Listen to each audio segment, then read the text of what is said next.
Welcome in, everyone, to another deep dive with us. Today, we're going to be checking out The Lion Show. Okay. Um, this is really interesting. It's like a Substack publication Mhm. that has written stories. But she also has like a podcast, Lion Portal. She's the one behind it. Interesting. She's doing really interesting things with storytelling. Like, you ever felt that like a film adaptation of a book kind of missed the mark? Yeah. And like it didn't live up to the book, and we're going to kind of dig into why that happens and how Liat's using her show to like tap into the power of your own imagination. Yeah, that's a great point. It's interesting how the Liat show plays with these different mediums. Liat comes from a family of storytellers. Her father is a renowned storyteller. Her mother is an architect. So she has kind of this built-in sense of narrative structure and the power of like creating worlds, Wow. but not just visual ones. Right. So, It's like she inherited the blueprints for both physical and imaginative spaces. That's really cool. And she even refers to herself as an architect. hmm But instead of buildings, she's crafting these narratives Right. that blend hmm history, music, Israeli culture, hmm entrepreneurship, like you name it. Exactly. And it's not just about presenting facts. It's like how she weaves all these seemingly different elements Mhm. into this like tapestry that just pulls you in. Right. And what I find fascinating is how she uses the Liat show as this platform to reach people directly. The Substack, Spotify, Apple Podcasts, YouTube, Patreon. She's not waiting for a publisher or a network to give her a voice. Yeah. She's going directly to her audience. I think Right. that's key to her success. Right. It definitely feels more intimate. Like you're getting a glimpse into her creative process in real time, Yeah. especially with how she publishes her work. It's not just dropping a finished product, Mm. or she releases content in like sets, almost like a mini series, Yeah. and writes mostly during evenings and weekends. There's this almost live performance element to it, Yeah. which I think adds to that sense of immediacy and connection. Yeah, yeah, definitely. And that approach really speaks to her core belief. She doesn't see her audience as passive consumers. She emphasizes that her listeners and readers are co-creators. They're actively participating in the unfolding narrative. Right. It's a dialogue almost, wouldn't you say? Totally. It really makes you think about how much of our media consumption is actually passive. We sit there glued to screens, letting the visuals just wash over us. Liat actively challenges that with what she calls guided imagination exercises. She even like paints this picture of a futuristic underground school in this world that's dominated by technology. Oh, yeah. That's a brilliant illustration of her philosophy. It's not about rejecting technology outright. It's about using it thoughtfully to enhance learning and engagement. Yeah. In this school, she imagines mirrors that capture the teacher's full body movements, screens that display the students, this technology seamlessly woven into the experience, creating this dynamic interaction between the physical and digital worlds.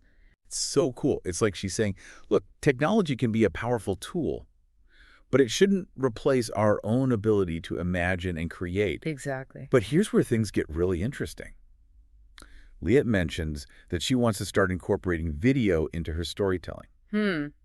That's where the tension lies.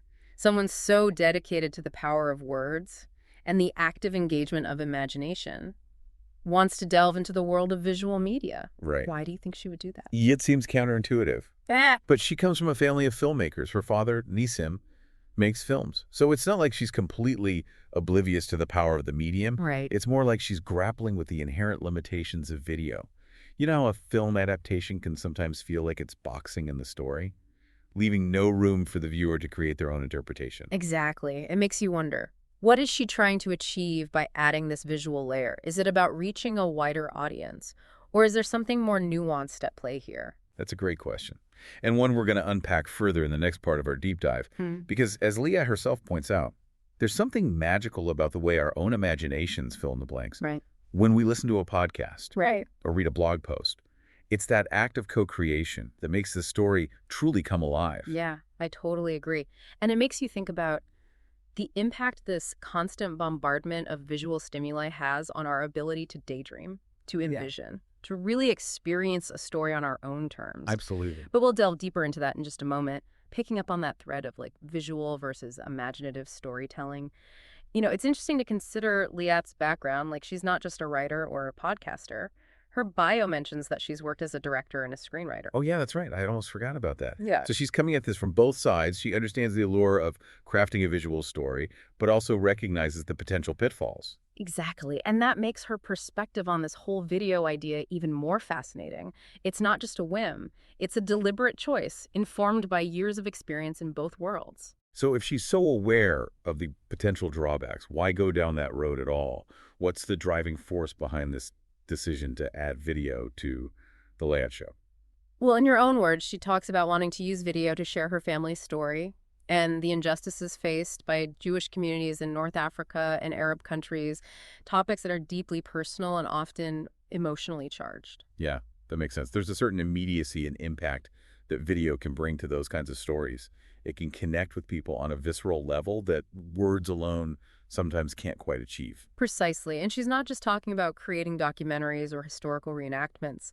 Liette mentions wanting to use video to capture the essence of her storytelling, the nuances of her voice, the expressions on her face. So it's almost like she's trying to bridge that gap between the written word and the spoken word, adding another layer of intimacy and connection to her work. Yeah, and it makes you think about the evolution of storytelling itself, from oral traditions to written texts to the advent of film and now the rise of podcasts and on online platforms.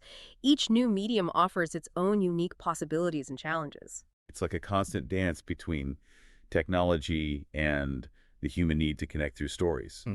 We're always searching for new ways to share our experiences and make sense of the world around us. And that's what makes this whole conversation so fascinating. Liat's not just creating content, she's actively engaging with these fundamental questions about the nature of storytelling and how we as an audience experience it. Right, and she's not afraid to experiment, to push those boundaries and see what happens when you blend different mediums and approaches. Which in a way brings us back to that futuristic school she envisioned. Remember how she talked about seamlessly integrating technology into the learning experience? Maybe this move towards incorporating video is a reflection of that same philosophy. It's like she's saying, let's not limit ourselves to one way of telling a story. Let's embrace the possibilities of each medium and see how they can work together to create something truly unique and engaging. And that's a powerful message, isn't it? In a world that often feels fragmented and divided. It's a reminder that creativity and innovation can flourish when we're willing to step outside of our comfort zones and explore new horizons. It's about embracing the possibilities, not shying away from them, and recognizing that sometimes the most unexpected combinations can yield the most compelling results. And I think that's a perfect segue into the final part of our deep dive, where we'll explore Liet's vision for the future of the Liet Show and the exciting potential of her multifaceted approach to storytelling. Okay, so we've talked about Liet's background in visual storytelling, her passion for the spoken and written word, and now this decision to bring video into the mix. It feels like she's almost challenging herself, right? Like, can she capture that same magic of the Liet Show, but like on screen? Yeah, it's a bold move for sure, especially when she's so vocal about the potential for visual mediums to limit the listener's imagination. But I think there's a key distinction here. She's not talking about simply adapting her existing stories into a visual format. Right. Yeah, you're right. It's more about like adding another dimension to her work, almost like a parallel track running alongside the audio and written narratives. Exactly. She mentions wanting to use video to explore themes and ideas that might be difficult to fully convey through words alone. Think about like body language, facial expressions, Yeah. the subtle nuances of human interaction. And that makes me think back to her description of that futuristic school. She was so detailed in her portrayal of the physical space, the technology, the way the teachers and students interacted.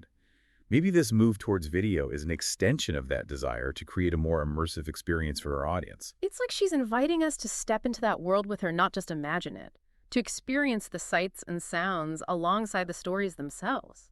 But how does she avoid falling into that trap of limiting the viewer's imagination?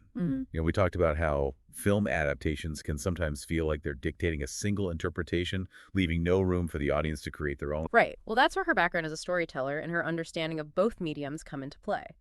Liat talks about using video in a way that complements and enhances the existing audio and written content, not replacing it, but adding another layer of depth and meaning. So it's more like she's creating a conversation between the different mediums, a back and forth that encourages the audience to engage on multiple levels, to listen, to read, to watch, and ultimately to create their own interpretations and connections. And that's what makes this whole experiment so fascinating. It's not about choosing one medium over another. It's about recognizing the unique strengths of each and finding ways to blend them together in a way that expands the possibilities of storytelling. It's like she's saying, let's not be afraid to push the boundaries.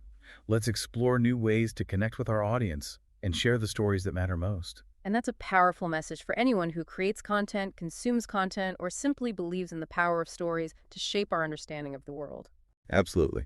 So as we wrap up our deep dive into the Liet Show, I think the key takeaway is this. Stay curious, stay open-minded, and never underestimate the power of a well-told story to spark your imagination and inspire you to see the world in new ways. And remember, the best stories are often the ones we create ourselves. So go out there, explore, experiment, and never stop telling your own unique story